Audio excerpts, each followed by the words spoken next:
For the past year and a half, I have been shockingly busy. Every day there was something to do, somewhere to go, somebody to see, somebody to meet with.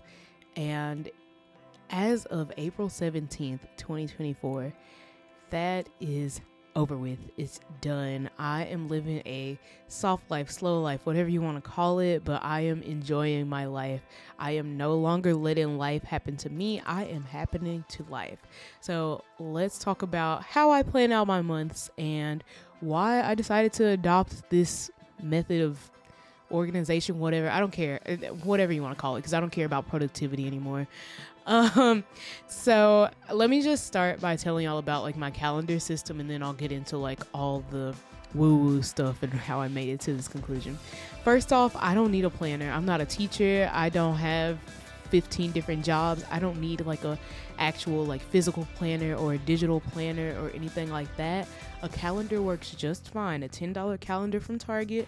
I write down what I really want to focus on for the month, and then I'll do these little color-coded dots so that I can easily keep track of what I do each day in each date box, and I go on about my day. It really doesn't take that much time.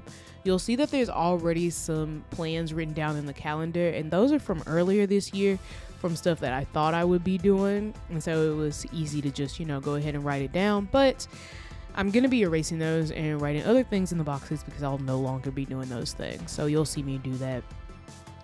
And yeah, it's really simple. It's not rocket science. It's not Notion. It's not Google Calendar. It's not a digital planner I bought off Etsy and put into GoodNotes. It's none of that. It's simply a paper calendar and a pencil. A pencil because I can always change things. Nothing has to be as permanent as we make it out to be. And with that being said, that's a great segue into what led me here, into having way less obligations, having less to do, making myself unbusy. So like I said earlier, for the past year and a half, I have been so busy. I was in grad school. I was working full time. I decided to pursue trying to be a professional cheerleader / dancer. And I still want to do that. But I had to pull back from a lot of things to realize that I was doing too much. And the issue was, why it took me so long to realize it, was because I'd always done a lot of stuff. I've always been that person that had a lot going on, multiple different clubs, multiple different exec boards, and I handled it fine. But I don't know if it's just like my body got tired or what it was exactly, but I believe it was because I was doing multiple things that I cared about a lot. Like typically I could rank out what matters the most to me, right? But this time around, it was like I was trying to give 100% to 4 different things. I was trying to give 100% to school, trying to give 100% to dance, trying to give 100% to work, and trying to give 100% to life. You literally just can't do all that.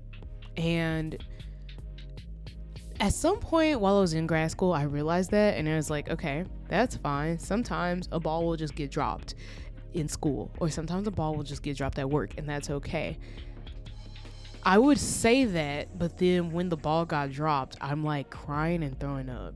Like, I just couldn't take it. And the truth of the matter is, all the balls were glass. They say, like, I heard this metaphor one time of, if you're juggling, you want to have different kinds of balls. You want to have rubber balls. Those will bounce right back up if you drop them. You want to have, I don't know, maybe like a paper ball, and then you have glass balls. Or maybe you only need 2 types. You got rubber and you got glass. The glass balls, you literally cannot drop them or they will break, right? The rubber balls, you can come back to them later. And I didn't have any rubber balls, right? Like every single one was glass. And not only was the ball glass, but if one glass ball dropped, I surely wasn't catching the next one because I needed that glass ball to even continue on with my juggling, right? So there was a lot of pressure. Okay, that's basically the point here. There was a lot of pressure, and it built up, and it took me out eventually. I had to take time off from literally everything. Like, I got to the point where getting out of bed in the morning was a struggle. Like, finding the energy to get out of my bed was a struggle.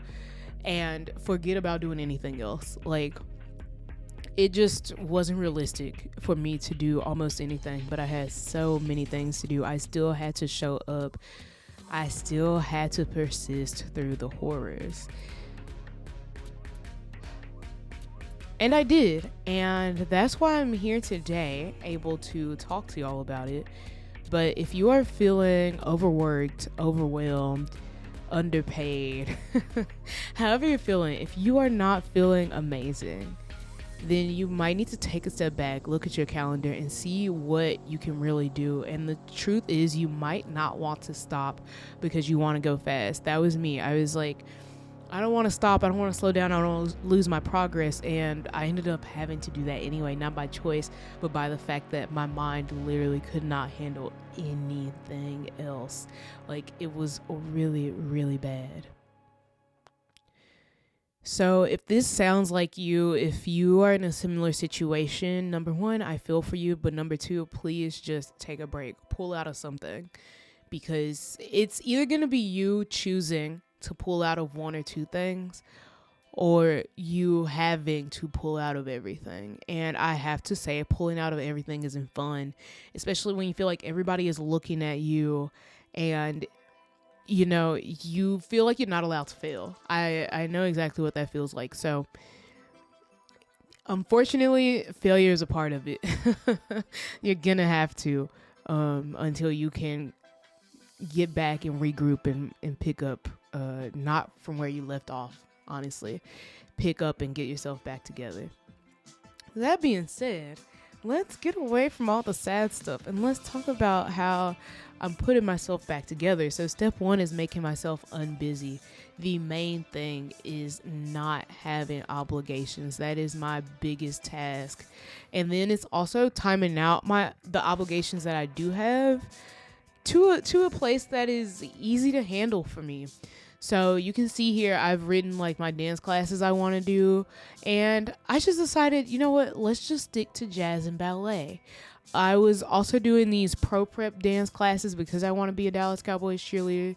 But I'm not auditioning this year. I'm definitely not auditioning next year because that's the year I get married. And so I can just stick to the basics and then go to those when I have time.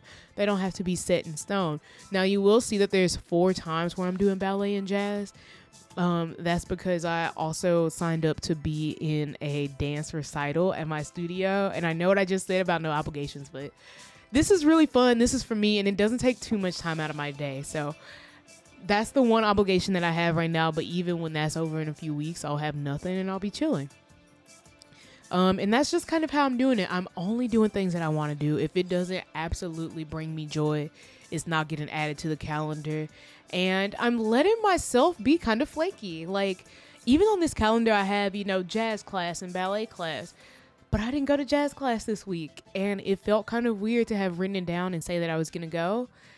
But I just I didn't feel like it that day. There was other things I wanted to do. I wanted to watch some YouTube videos, take some pictures with an old camera. And so I did that. And basically, doing what I want to do is helping me get back to my life. And I mean, truly, if something does not feel right, I'm not doing it anymore. So thanks so much for watching this video. I know it was a little rambly, but I hope y'all were able to enjoy it, get something from it. Hopefully not relate, but feel some level of connection. And if you do relate, I hope this was a wake-up call for you to really just enjoy your life. Okay, I'm gonna stop now, and I will see y'all in the next video. Bye.